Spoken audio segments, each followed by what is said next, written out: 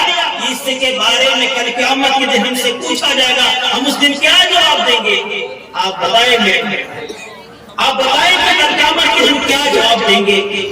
جب ہم زندہ اپنی بچیوں کو ماں کے پیٹ کے اندر آج الٹرا ساؤنڈ کروا کے مروا دے رہے ہیں صرف جہیز کی وجہ سے. یہ جہیز لینے والا کون ہے؟ ہم ہی تو ہے، اور آپ ہی تو ہیں جو ہم نے شادی کو مشکل بنا دیا ہے اس جہیز کی وجہ سے. اگر یہ جہیز نہ ہوتا تو کوئی لڑکی کی پیدائش کو سن کر کے نراش ہوتا نہیں ہوتا، مایوس ہوتا نہیں ہوتا، لیکن ہم نے مشکل بنا دیا. آپ دیکھ لیجیے، آج دیکھ لیجیے، آپ انشاءاللہ آپ کے سامنے چتربیٹی صاحب آئیں گے. بس 5 منٹ آپ سن لیں کہ آج ہم جہیز کے بھکاری اس قدر ہو گئے ہیں کہ یہ جہیز کی وجہ سے سب کوئی آج پریشان ہے. چاہے وہ مسلمان ہو، چاہے وہ ہندو، ہر کوئی پریشان ہے. اور جس دن بچی شادی کے قابل ہو جاتی ہے نا، اس دن سے ہر آدمی لڑکے کی تلاش میں در بدر ٹھوکریں کھا رہا ہے. کبھی اس گاؤں میں، کبھی لڑکا پسند آیا تو کبھی لڑکا پسند نہیں آیا، کبھی گھر پسند آیا تو کچھ اور پسند نہیں آیا، کبھی جہیز کا معاملہ نہیں آیا. آپ اندازہ کہ وہ ماں جو 9 ماہ اپنے پیٹ کے اندر بچی کو رکھتی ہے، اور بچی کو رکھتی ہے، اور جب بچی جو ہے، جب بچہ پیٹ کے اندر ہوتا ہے تو ماں کو کتنی تکلیف ہوتی ہے آپ اس کا اندازہ نہیں لگا سکتے. وہ ماں ہی لگا سکتی ہے کہ جب پیٹ کے اندر بچہ ہوتا ہے تو ماں کو کتنی تکلیف ہوتی ہے. ایک صحابی اپنی ماں کو گود میں لے کر کے، میں اسی چیز کو بتا کر انشاءاللہ آپ کی بات کو ختم کروں گا کہ ایک صحابی اپنی ماں کو گود میں، جو بوڑھی تھی، جو چل نہیں سکتی تھی، چلنے کی طاقت اس کے اندر نہیں تھی، ان کو گود میں بیٹھا کر خانہ کعبہ کا طواف کروا رہے تھے. 7 چکر لگانے کے بعد اتفاق سے آپ صلی اللہ علیہ وسلم نظر آئے. آپ صلی اللہ علیہ وسلم سے اس آدمی نے پوچھا، یا رسول اللہ، میں نے اپنی ماں کا حق ادا کر دیا، جواب سنیے اللہ کے نبی صلی اللہ علیہ وسلم کیا جواب دیتے ہیں. اس جواب کے اوپر آپ جو ہے دم بخود رہ جائیں گے کہ آپ صلی اللہ علیہ وسلم نے کہا، ارے نادان، ارے بیوقوف، تو یہ کہتا ہے کہ تو نے اپنی ماں کو اپنی گود میں لے کر کے 7 چکر لگا دیا، تو تو پوچھتا ہے کہ میں نے اپنی ماں کو حق ادا کر دیا. ارے جس دن تو پیدا ہوا تھا تیری ماں نے اس کو جلا تھا، اور جتنی تکلیف تیری ماں نے اٹھائی تھی اس کا بھی تو نے حق ادا کر دیا. جس دن تو پیدا ہوا تھا تیری ماں نے جتنی تکلیف اٹھائی تھی، تیرے جننے کے اندر، تجھے پیدا کرنے کے اندر جتنی تیری ماں کو تکلیف ہوئی تھی، تو نے اس کا بھی حق ادا نہیں کیا. تو کیا زندگی کا پورا حق ادا کرے گا؟ وہ ماں اپنے پیٹ کے اندر بچی کو رکھتی ہے، جب وہ بچی پیدا ہوتی ہے اس کے ہر دکھ سکھ کے اندر اپنے ہر دکھ سکھ کو بھلا دیتی ہے. جب ٹھنڈی کا موسم ہوتا ہے، رات کے اندر بچی پیشاب کر دیتی ہے تو اپنی نیند کو نیند نہیں سمجھتی، اپنی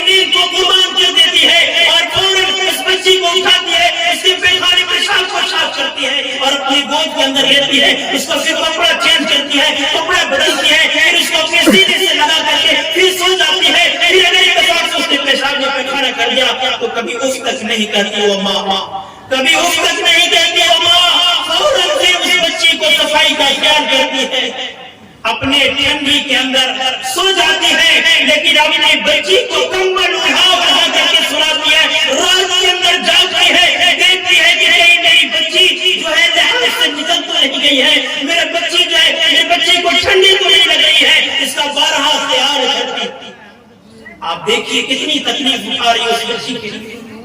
جب وہی بچی جب تھوڑی سی بڑی ہوتی ہے تو اس کے لیے ہر چیز کا انتظام کرتی ہے اور ہر چیز ہر بات کو کرنے کو برداشت کرتی ہے۔ اگر وہ کہتی ہے کہ بازار سے میرے لیے یہ چاہیے تو ماں باپ اس کو وہ خرید کر دیتے ہیں، بچے کو اگنور کر دیتے ہیں، جو بچہ ہوتا ہے لڑکا ہوتا ہے اس کو تھوڑا سا اگنور کر دیتے ہیں، اس کے لیے نہیں لاتے ہیں، لیکن اس بچی کے لیے کپڑا ضرور لاتے ہیں، اس بچی کے لیے سامان ضرور لاتے ہیں۔